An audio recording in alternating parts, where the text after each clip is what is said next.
ہر وہ چیز جسے نیکی سمجھ کر ثواب سمجھ کر کیا جائے کتاب و سنت میں اس کی کوئی اصل موجود نہ ہو، کوئی دلیل موجود نہ ہو، ایسی بدعات ہمارے معاشرے میں کثرت کے ساتھ رائج ہیں جس کا کتاب و سنت میں کوئی وجود نہیں ہے۔ آئیے ذرا وہ بدعات جو ہمارے یہاں رائج ہیں اور مسلمان اس کا التزام کرتے ہیں، اختیار کیے ہوئے ہیں، ذرا ان کو سنیے تو صحیح کس قدر کثیر تعداد میں یہ بدعات کثیر مسلمانوں میں موجود ہیں۔ الحمدللہ والصلاۃ والسلام علی من لا نبی بعد۔ سامعین محترم، آپ نے بدعت کو جانا، ہر وہ چیز جسے نیکی سمجھ کر ثواب سمجھ کر کیا جائے کتاب و سنت میں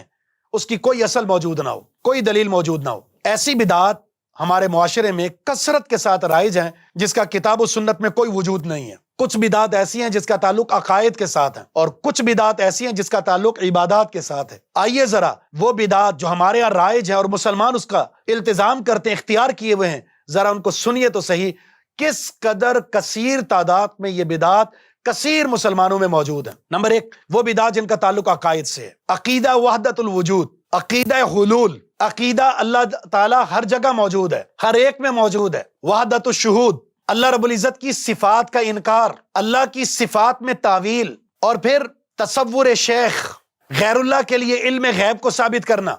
وسیلہ، مرنے کے بعد اولیاء اللہ کا تصرف کرنا، رسول اللہ صلی اللہ علیہ وسلم کی ذات کے بارے میں یہ عقیدہ رکھنا کہ آپ ہر جگہ حاضر اور ناظر ہیں، باطنی اور ظاہری علم، استمداد، روحوں کی حاضری، یہ وہ چند عقائد ہیں جو عقائد کے تعلق سے ہمارے ہاں لوگوں کے اندر رائج ہیں۔ آئیے ذرا اعمال کے تعلق سے، عبادات کے تعلق سے کچھ بدعات آپ کے سامنے ذکر کرتے ہیں۔ اذان سے پہلے درود پڑھنا، وضو کرتے وقت گردن کا مسح، نماز سے پہلے، نماز کا آغاز کرنے سے پہلے بآواز بلند تکبیر سے پہلے نیت کے الفاظ ادا کرنا اور تکبیر تحریمہ کے ساتھ کان کے ساتھ اپنے ہاتھ کو لگانا، سلام پھیرنے کے بعد اپنے ہاتھ کو اپنی پیشانی پر رکھ لینا۔ اسی طرح صف باجماعت نماز میں یہ نظریہ بنانا کہ دو آدمیوں کے بیچ 4 انگلیوں کا فاصلہ ہونا چاہیے۔ روزے کی نیت میں وَبِالصَّوْمِ غَدٍ نَوَيْتُ مِنْ شَهْرِ رمضان کے الفاظ ادا کرنا۔ قل 7واں، تیجا، 10واں، 21واں، 40واں سالانہ یہ قرآن خوانی کے لیے یا میت کے ایصال ثواب کے لیے مجلسیں قائم کرنا۔ نماز فجر سے پہلے اٹھ کر اسپیکر کے اندر بآواز بلند نعتیں پڑھنا۔ مختلف مقامات پر، مزارات، نشانات، آستانوں پر جا کر نظر و نیاز کرنا اور اہل قبور سے تبرک حاصل کرنا۔ قرآن خوانی کی مجلسیں قائم کرنا، میت کو بخشوانے کے لیے سورۃ الیاسین، سورہ یاسین کی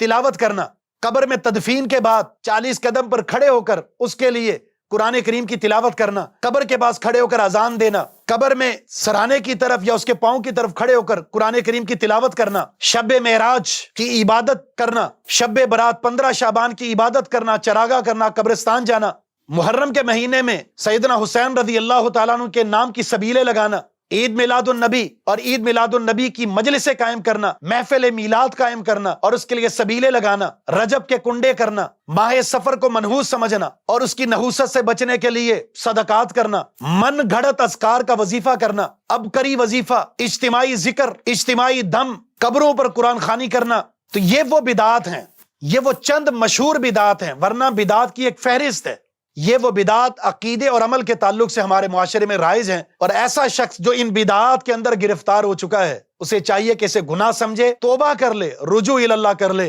کیونکہ بدعت انسان پر دنیا میں بھی لعنت ہے اور آخرت کے اندر رسول اللہ صلی اللہ علیہ وسلم اظہار نفرت کر کے اسے حوض کوثر سے دور کر دیا جائے گا۔ اور ایسا انسان جو بدعت میں مرتکب ہوتا ہے، بدعت کے اندر گرفتار ہوتا ہے، اس انسان کو اور اس کے عمل کو مردود قرار دیا گیا ہے، اور مشرک اور بدعتی کی کوئی توبہ قبول نہیں ہوتی، کوئی عمل قبول نہیں ہوتا۔ خدا را پلٹ آئیے، واپس آ جائیے کتاب و سنت کی طرف، اور کتاب و سنت کو سلف صالحین کے فہم کے مطابق سمجھیے، جو انہوں نے سمجھا، جو انہوں نے عمل کیا اس کے مطابق چلیے، اسی پر اکتفا کیجیے۔ اتبعوا ولا تبتدعوا، بدعات کو اختیار مت کیجیے بلکہ کتاب و سنت کی پیروی کیجیے۔ کل عبادت لم یتعبدها اصحاب رسول اللہ فلا تعبدوها، ہر وہ عبادت جسے اصحاب رسول نے نہیں کیا اسے مت کیجیے، کیونکہ وہ گمراہی ہے۔ اللہ تعالیٰ ہمیں ان تمام بدعات سے محفوظ رہنے کی توفیق عطا فرما دے۔ والسلام علیکم ورحمۃ اللہ وبرکاتہ۔